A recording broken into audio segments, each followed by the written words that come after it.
오늘은 예레미야 33장 1절 이하의 말씀을 통해서 기도하면 삽니다 라는 제목으로 은혜를 나누고자 합니다. 하나님의 은혜가 모두 위에 충만히 마시길 주의 이름으로 축원합니다.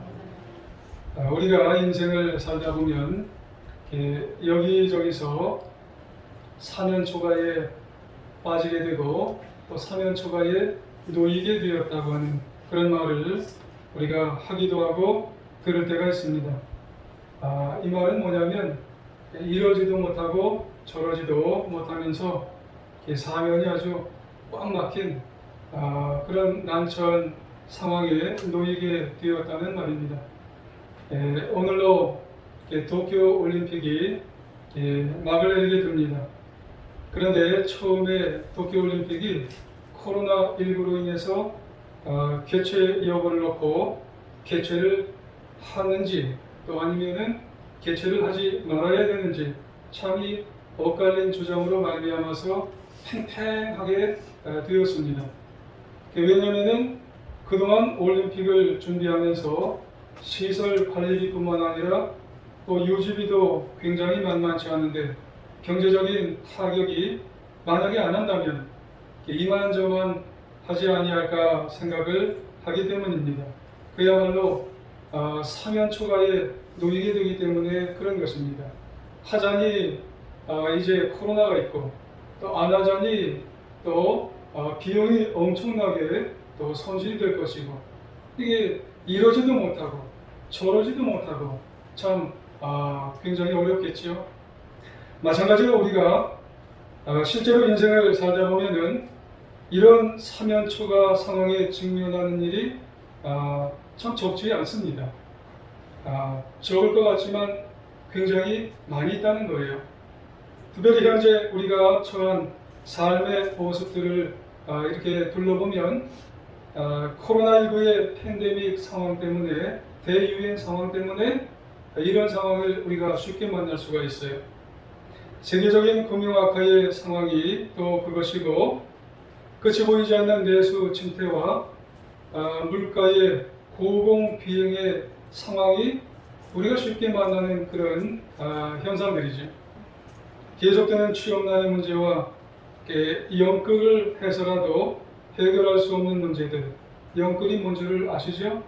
영혼을 다 끄집어내서라도 모아서라도 주택을 거주의 문제 이걸 해결할 수가 없다는 거예요. 뿐만 아니라 여러분 여기 몇 분 이제 앉아 계시지만 개인적으로도 다 다른 문제를 안고 계세요. 근데 그것을 쉽게 해결이 안 되는 문제들이 있어요. 마치 사면초가 같아요. 정말 이러지도 못하고 저러지도 못하는 그런 문제 상황 속에서 우리가 정말로 낙심이 되고 절망을 안고 살아가는 그런 문제와도 같은 그런 상황 속에 우리가 빠져 있더라는 말씀에 누가 이런 말씀을 합니다. 문제를 안고 살다 보면 그 문제가 계속해서 지속이 되어지다 보면 그 문제를 수동적으로 수용하게 된다는 거예요. 이것을 세상적으로 말하면은 이게 팔자지 뭐 다 내가 안고 살아가는 팔자야. 그리고 그것을 수용하게 될 때가 있다는 거예요. 특별히 절망적인 상황을 만나다 보면 처음에는 참 어이없어 한답니다. 그리고 힘들어 하다가도 나중에는 그 상황을 그냥 수용해 버린다는 거예요. 그냥 변화를 좀 꿈꿔야 되는데 꿈도 잃어버리고 희망도 잃어버리고 그냥 그것이 내 팔자거니 하고 살아가는 사람들이 참 많다는 거예요. 그리스도인들 가운데서도 팔자거니 하고 살아가는 사람이 참 많다는 거예요. 그러면 우리는 어떻게 살아가야 될까요? 이 시대의 절망적인 상황에 그냥 나도 편승해서 우리도 그러려니 하고 우리도 살아가야 되나요? 오늘 본문 말씀에 보면은 정말 사면초가에 빠져 있는 분이 한 분 계세요. 바로 예레미야 선지자입니다. 우리는 오늘 이 예레미야 선지자가 어떻게 사셨는지 한번 배워보는 시간을 한번 가져보기를 원합니다. 예레미야 선지자는 예수님 오시기 587년경에 사셨던 분이에요. 그 시대는 너무나 어려워요. 너무나 힘든 상황입니다. 그 당시 유다 나라의 운명은요, 결정적으로 거의 다 나라가 기울었어요. 한 가정으로 봐도 나라가 가정이 기운 거예요. 수도 예루살렘은 바벨론 군대에 의해서 포위가 되었어요. 아주 일촉즉발의 상황이라는 말씀이에요. 설상가상으로 예레미야 선지자 자신도 조국의 운명을 예언하다가 왕실 시위대 감옥에 갇히게 되었어요. 그래서 동쪽도 서쪽도 북쪽도 남쪽도 아주 사면이 다 갇혔어요. 사면초가죠. 한마디로 절망 그 자체로 지금 살고 있는 그런 상황인 겁니다. 이제 예레미야 선지자는 어떻게 해야 될까요? 아무것도 할 수 없는 상태, 아무런 도움을 받을 수 없는 아주 시위대 감옥 속의 깜깜한 상태 속에서 있으니 삶을 포기해야 됩니다. 맞죠? 절망해야 되죠? 죽어야 되죠? 그게 맞잖아요, 여러분. 아니, 사면초가에서 시위대 감옥 속에서 빛도 안 들어오는 데서 지금 아무런 도움도 없으니 예레미야 죽는 게 맞잖아요. 그렇잖아요. 지금 예레미야는 시위대 감옥에 갇혀서 완전히 고립되고 아무것도 할 수 없고 아무런 도움도 받지 못하는 아주 동서남북이 그냥 싹 그냥 막혀버렸으니 죽어야지 뭐 어떡하겠어요. 근데 중요한 사실이 하나 있어요. 예레미야 선지자가 알았어요. 하늘이 열렸다는 거예요. 그래서 하나님의 도우심이, 하나님의 말씀이 임하게 되었다는 사실을 알고 깨달았다는 말씀입니다. 할렐루야. 그래서 1절에 보면은 예레미야가 아직 시위대 뜰에 갇혔을 때에 여호와의 말씀이 그에게 두 번째로 임하니라. 할렐루야. 지금 여호와 하나님께서 예레미야에게 오셔서 자신이 어떤 분인지를 말씀하세요. 너무 중요한 거예요. 그것도 한 번이 아니라 두 번째로 임하셨다는 거예요. 여러분, 사람도 한 번 말해서 안 되면은 두 번 말하는 거예요. 확실한 희망을 주기 위해서, 확실한 깨우침을 주기 위해서, 확실한 소망을 주기 위해서. 그러니까 여기서 이렇게까지 하시는 이유는 하나님이 어떤 분인지를 예레미야에게 다시 알려주기 위해서 두 번째로 말씀하시는 거예요. 그 하나님이 어떤 하나님인가요? 2절에 보면 일을 행하시는 여호와, 그것을 만들며 성취하시는 여호와, 그의 이름을 여호와라는 이가 이와 같이 이르시도다, 그렇게 말씀을 하세요. 여러분, 하나님은 이 일을 행하시고 만들며 성취하신대요. 어떤 하나님이세요? 창조의 하나님이세요. 할렐루야. 그렇다면 여러분, 하나님께서 이렇게 예레미야에게 자신은 창조의 하나님으로 드러내신 이유가 뭘까요? 새 일을 행하시겠다는 거예요. 모든 사면이 꽉 막혀 있어도 예레미야, 걱정하지 마, 내가 새 일을 행해 주시겠다, 이런 말씀인 것을 기억하셔야 될 것입니다. 모든 상황이 어렵고 힘들어도 사면이 꽉 막혀도 예레미야야, 창조의 하나님께서는 일을 행하시며 만들며 성취하신 하나님께서는 새 일을 행하실 거야. 그러므로 예레미야에게 요구하시는 게 있어요. 기도하라는 말씀입니다. 3절에 너는 내게 부르짖으라. 내가 네게 응답하겠고 네가 알지 못하는 크고 은밀한 일을 보이리라. 아멘. 말씀하세요. 그렇습니다. 하나님께서는 예레미야에게 기도할 수 있는데 왜 절망하느냐는 거예요. 기도할 수 있는데 왜 낙심하느냐는 거예요. 기도하면 하나님께서 응답해 주시고 들으시고 또 알지 못하는 크고 은밀한 일을 주시기 때문에 그런 것입니다. 그러고 보면은 여러분, 하나님은 감옥 같은 그런 상황에서 드리는 이 기도를 아주 소중하게 바라보고 계시고 듣고 계세요. 왜 그럴까요? 여러분, 그런 절망의 상황, 낙심과 같은 그런 깜깜한 상황에서 기도드리면 어디를 바라보게 되어 있어요? 하늘을 바라보게 되어 있어요. 하나님을 바라보게 되어 있어요. 때문에 우리 인생 여정을 살아가면서 때로는 어둡고 때로는 캄캄한 사면초가 같은 상황에서도 하늘을 바라보면서 기도의 날개를 펴면서 기도의 빛을 여러분 바라고 더분의 보호자 앞으로 날개짓하여 나아가는 하나님의 자녀가 되시길 주의 이름으로 축원합니다. 여러분, 간절하게 여러분 절실함을 가지고 하나님 앞에 기도하며 나아가시길 여러분 부탁드리겠습니다. 여러분, 오늘 말씀에 보면 너는 내게 부르짖으라고 얘기해요. 히브리어는 카라라고 하는 그런 말이에요. 영어 번역으로는 cry out to me 라고 하는 말이에요. 내게 좀 울부짖으라 라고 하는 그런 말이에요.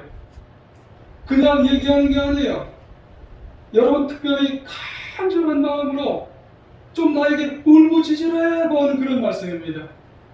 여러분, 우리가 평범한 일상에서는 일상의 기도가 필요해요, 하나님 앞에는. 하지만 누군가에게는 비상적인 상황이 있어요. 특별한 상황이 있어요. 그때는 비상의 기도를 해야 돼요. cry out to me, 나에게 울부짖으면서 좀 기도하라 하는 그런 말씀이에요. 여러분, 우리 가운데 정말 하나님 앞에 비상의 기도를 해야 될 때가 있나요? 울부짖으시기를 주의 이름으로 축원합니다. 한 용역 회사를 운영하는 아주 신실한 기독교인 사장님의 이야기예요. 아마 좀 수년 전에 있었던 그런 이야기인 것 같아요. 어느 날 갑자기 그 사장님과 거래하던 업체에서 모든 일을 다 끊어버리겠다는 그런 통보가 왔어요. 깜짝 놀라서 그 사장님은요, 그 업체 사무실에 가서 담당자를 찾았어요. 근데 그 담당자가 나는 잘 모르겠다고 회장님께 가보시라고. 우리가 회장님을 찾아가서 어떻게 그러실 수 있냐고. 그러니까 회장님이 그래요. 더 좋은 조건만 제시하시면 내가 고려해 보겠다고. 그리고 어감이 참 특이한 거예요. 이 회사를 운영하는 분들이 그 어감이 뭐냐면 좀 나한테 좀 다른 것을 좀 달라는 거예요. 그러니까 말이지만 이게 협박을 들리는 거예요. 그 상황에서 쫓겨나던 이 사장님이 나왔다는 겁니다. 그리고 집으로 돌아오면서 그 회장의 말대로 해줘는 돼야 되는데 그렇다고 양심상 그거를 못하겠다는 거죠. 그렇다고 안 해주면 회사가 망하게 그냥 놔둘 수도 없고 그 길로 기도원을 좀 가고 싶다는 생각이 들었대요. 근데 속으로 그래요. 하나님, 정말 내가 기도원을 가면 될까요? 정말 가면 될까요? 그것도 기도해 봤대요. 그러더니 마음속에 기도원을 가고 싶은 마음이 이렇게 드는 거예요. 그래서 기도원을 가서 기도를 하기 시작하는데 히스기야 왕에 대한 생각이 나는 거예요. 히스기야가 어떻게 기도했어요? 히스기야가 성전을 향해서 이제 적어서 하나님 앞에 기도하는 그런 면벽 기도를 했잖아요. 이 사장님도 자기의 고민을 다 적어서 금식하며 철야 기도를 4시간씩 6번을 한 거예요. 우리 이틀 동안 기도를 했으니 녹초가 됐어요. 사람이 번아웃이 돼버렸어요. 그러고 나서 정신이 있는가 없는가 생각이 드는데 전화가 왔어요. 아주 조만한 소리로 전화가 온 거예요. 그 업체에서 온 전화인데 빨리 회장님 댁으로 가보시라는 거예요. 그래서 그 사장님은 이미 회장님 댁에 갔다 왔다고 헛일이라고 얘기를 했어요. 그러니까 전화해서 무슨 소리십니까? 어제 저녁 때 회장이 바뀌었다는 거예요. 그래서 그가 가르쳐준 대로 신임 회장님 댁으로 찾아갔는데 회장님 대문에 어느 교회에 뭐예요? 교회가 붙었어요. 알고 보니까 신임 회장님은 아주 독실한 기독교인이에요. 그분이 그래요. 지난번 회장은 공공행정 때문에 어제 저녁 때 쫓겨났다는 거예요. 임원회에서, 이사회에서 쫓겨났다는 겁니다. 그래서 누구든지 높은 사람에 있을수록 모 관리를 잘해야 돼요. 돈 관리를 잘해야 되는데, 이분이 공금을 횡령해서 이사회에서 쫓겨나서 회장이 바뀌었어요. 제가 신임 회장입니다. 그랬어요. 그래서 지금까지 어느 업체가 잘했는지 살펴보니 사장님 회사가 잘했다는 거예요. 앞으로 우리 업체의 모든 용역을 최선을 다해서 해주시옵소서, 해달라고. 그래서 꿈 같은 거예요. 그래서 너무 마음이 좋아서 되었다는 그런 이야기가 있어요. 여러분, 사람들 중에는 그런 사람이 있어요. 모든 노력은 다 해봤다는 거예요. 자기 생각대로, 자기 능력 가지고, 자기가 가진 거 가지고 다 해봤어요. 그러면서도 뭐만 하네요? 기도만 하는 사람이 있어요. 특별히 하나님 앞에 나가서 간절한 마음으로 부르짖으면서 기도하지 못하는 사람이 의외로 많다는 거예요. 여러분, 기도는 기도했었는데, 난 나중에 기도할 건데, 여러분, 이건 기도가 아니에요. 진정한 기도는 바로 지금 하나님께 부르짖는 것이 여러분 기도인 줄 믿습니다. 그래서 여러분, 목소리만 높인다고 해서 기도가 아니에요.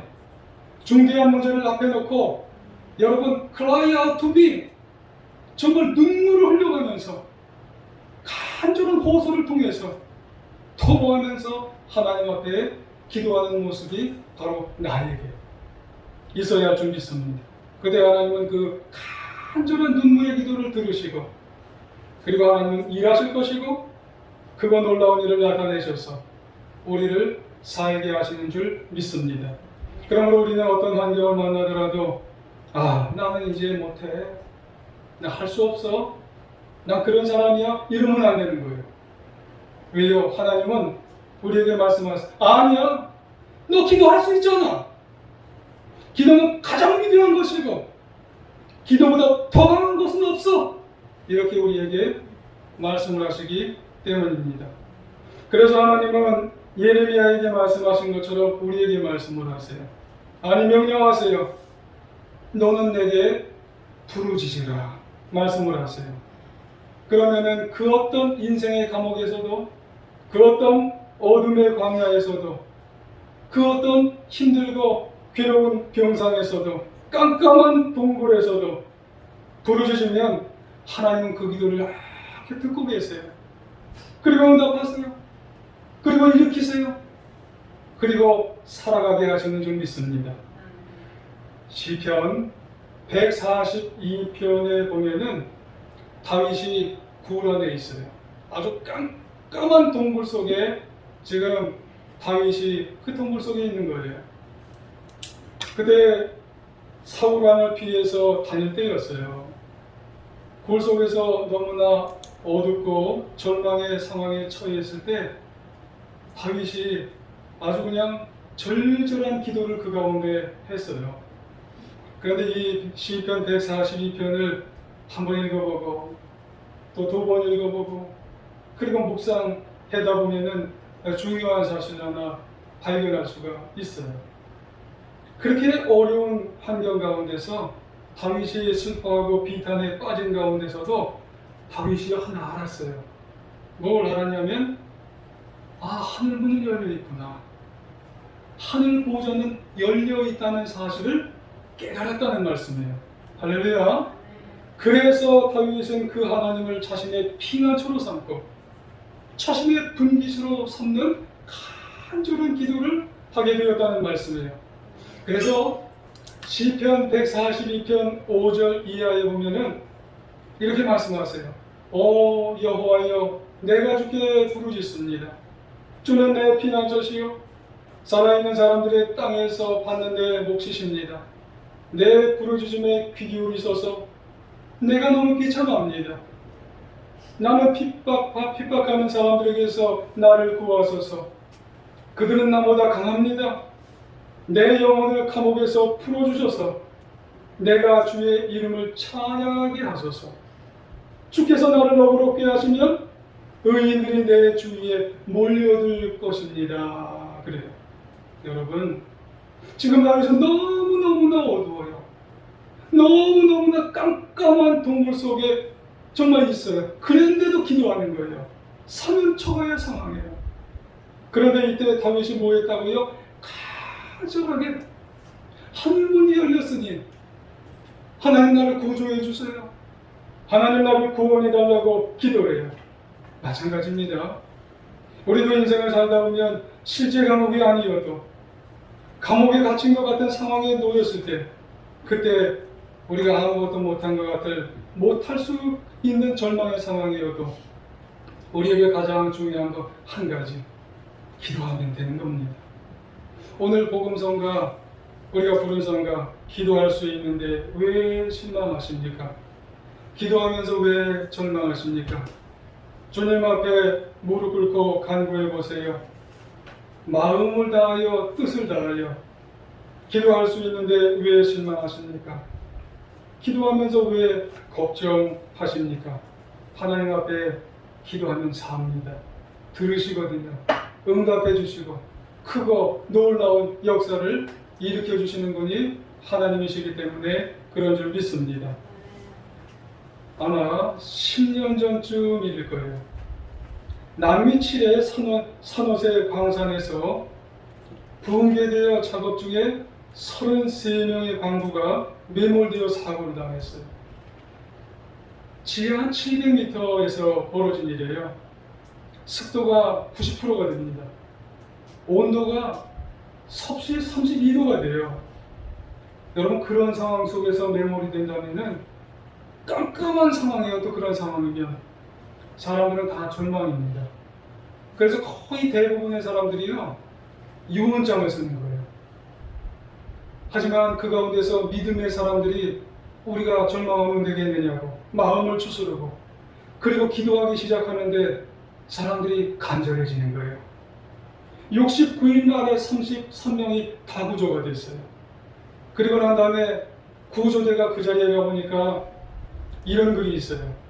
지하강도의 33명이 8월 5일부터 10월 13일까지 살았노라. 그런데 그 어두움의 순간에도 하나님은 우리와 함께 하셨도다. 이 글이 거기에 써 있는 거예요. 그러고 보면 여러분, 사람들이 구조받고, 사람들이 구원을 받고, 사람들이 사면 초가에서 살아나게 되는 것은 막연한 가능성 때문에 사람들이 살아나는 게 아니에요. 바로 하나님이 살아계시고, 그곳에서도 그 하나님이 우리와 함께 하심을 보았고, 그리고 간절히 기도하면서 나갈 때 낙심하지 않고 부르짖어 나갈 때 사람들은 살게 되는 줄 믿으시기를 원합니다. 간절히 기도하면 하나님이 역사하세요. 응답하세요. 그리고 일어서는 줄 믿으시기를 원합니다. 여러분, 우리도 우리의 삶에 사면초가가 혹시 있을지라도 하나님 앞에 나가서 간절히 기도하는 분들이 되시길 주의 이름으로 축원합니다. 하나님은 예레미야에게 기도하라고 했어요. 어떻게 해요? 간절히 부르짖으라고. 근데 예레미야는 거기다 덧붙여서 눈물의 선지자예요. 예레미야가 1장 2절에 보면 밤에 비통하여 울어서 눈물이 뺨을 타고 흘렀대요. 예레미야가 2장 18절에 보면 밤낮으로 눈물을 강물처럼 흘렸다고 말합니다. 주여 하면서 눈물이 뺨을 타고 강물처럼 흐르는 거예요. 앞서 다윗도요, 동굴에서 얼마나 한곡하게 부르짖으면서 여러분 기도했겠어요. 그리고 예수님도 이 땅에서 기도하실 때 부르짖어 기도하시는 거예요. 히브리서 5장 7절에 보면은 예수께서 육체 가운데 계실 때, 이만 뭔 말이에요? 세상에 계실 때 자신을 죽음에서 구원하실 수 있는 분께 통곡과 눈물로 기도와 간구를 올리셨고 응답을 받으셨느니라, 이렇게 말씀합니다. 여러분, 하나님께서는 사실 우리가 기도하지 않아도 우리에게 크고 놀라운 은밀한 일들을 다 보여주실 수 있는 분이 하나님이세요. 그럼에도 하나님은 우리에게 그렇게 안 하세요. 대신에 우리에게 명령하세요. 뭐라고 명령하세요? 기도하라고 명령하세요. 그것도 부르짖어 기도하라고. 그러면 그 하나님은 우리에게 응답해 주신다는 말씀이에요. 자, 3절을 한번 보세요. 자, 3절 같이 한번 읽어볼까요? 시작. 너는 내게 부르짖으라. 내가 내게 응답하겠고 네가 알지 못하는 크고 은밀한 일을 내게 보이리라. 아멘. 그럽니다. 여러분, 이제부터라도 우리 모두 기도에 대해서 말만 하지 마시고 먼저 기도하는 사람이 되길 주의 이름으로 축원합니다. 부르짖어서 간절한 마음으로 정말 우리가 하나님 앞에 사면초월할지라도 기도하는 분들 되시길 부탁드리겠습니다. 하나님 일하시고 역사하시고 크고 놀라운 정말 하나님의 일들을 우리에게 베풀어 주실 줄 믿습니다. 여러분의 기도가 조금이라도 더 커져 나가시길 부탁드리겠습니다. 조금이라도 더 정말로 사정을 하나님의 보좌 앞에 눈물로 탄식으로 부르짖어 나가시길 바랍니다. 그랬을 때 우리 인생 감옥에서, 우리 인생의 광야에서, 그리고 고통의 병상과 깜깜한 동굴에서, 그리고 내가 처해 있는 사면초가의 일들이 하나님께서 역사하셔서 살리시는 일들이 일어나시길 주의 이름으로 축원합니다. 그래서 결국에 그 모든 상황과 환경에서 기도로 승리하고 기도로 사시는 우리 사랑하는 성도님들 다 되시기를 간절히 주의 이름으로 축원합니다.